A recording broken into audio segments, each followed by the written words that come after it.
Salut tout le monde, aujourd'hui on va parler de l'actualité du FC Barcelone, ce club qui traverse une passe très difficile, hein. On le suit toutes les semaines et on sait très bien qu'est-ce qui se passe, donc aujourd'hui on va s'attaquer aux dernières actualités.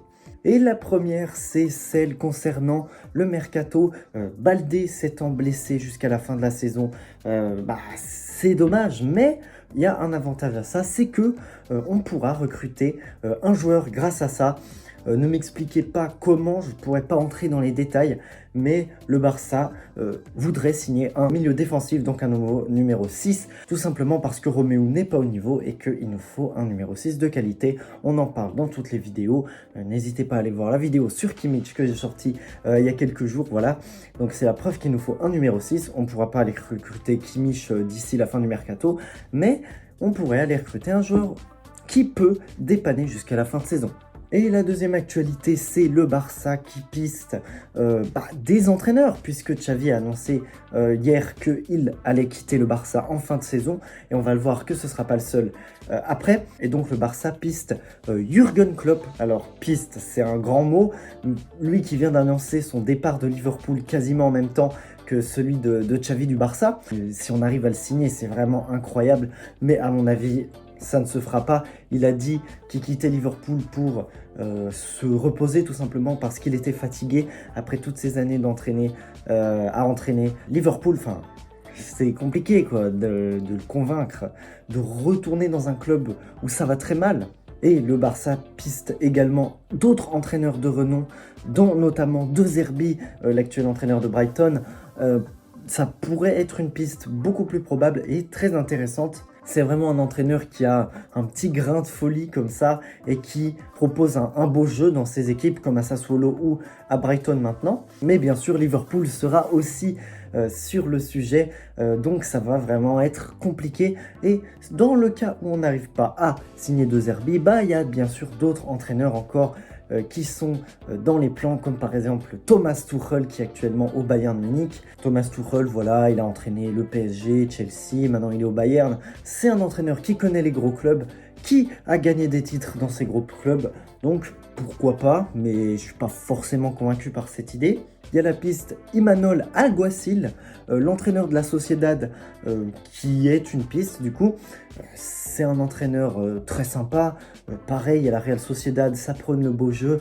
C'est une équipe qui performe actuellement, ils sont en 8e contre le PSG en Ligue des Champions.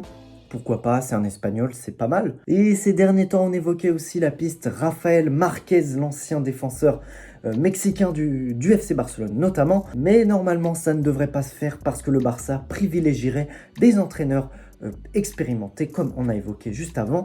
Et Rafa Marquez, il n'a pas beaucoup d'expérience et actuellement il entraîne l'équipe B du FC Barcelone et il devrait donc y rester. Parce que le problème de Xavi, c'est un manque d'expérience. On sent que dans l'aspect tactique, dans l'aspect des changements, c'est vraiment pas un entraîneur exceptionnel. Donc prendre Rafa Marquez, c'est vraiment très risqué. Et en parlant de l'équipe B, un joueur vient de connaître l'équipe B du Barça. Il s'agit de Guillermo Fernandez. Et ce joueur, c'est un joueur qui est intéressant et qu'il faut suivre, qui pourrait éventuellement bientôt être en équipe première. On ne sait jamais avec tous ces joueurs absents et pas en forme. Et c'est donc un milieu de terrain qui fait des bonnes performances en Youth League avec le Barça. Et donc, bien sûr, c'est des joueurs à suivre. Il n'a que 15 ans. Et la dernière actualité, je vous disais que Xavi allait quitter le navire du Barça avec quelqu'un. Et c'est donc Sergi Roberto qui va quitter le Barça en fin de saison. Le capitaine de cette saison. Voilà, c'est assez triste quand même. Il a passé pas mal de temps. Il n'a jamais vraiment été apprécié par tous les supporters. C'est vraiment un cas compliqué. Mais moi, j'avoue, je suis quand même triste. J'ai un peu de la peine de le voir partir. C'est un joueur important pour le vestiaire qui est toujours présent pour remonter le moral de l'équipe. C'était pas le meilleur joueur, mais on se souviendra de pas mal de moments, notamment la remontada face au PSG. Donc voilà, c'est triste. Il y aura peut-être une vidéo hommage à Sergi Roberto, on ne sait jamais. Voilà, ce serait pourquoi pas, hein. Mais bon, je dis ça sortira si ça sort en mai-juin, donc voilà. Donc voilà, c'est la fin de cette vidéo sur l'actualité du Barça. J'espère que Vous avez appris plein de choses sur notre beau club qui se porte mal, mais c'est pas grave, on va le supporter jusqu'au bout. Donc on se retrouve à la prochaine. Salut!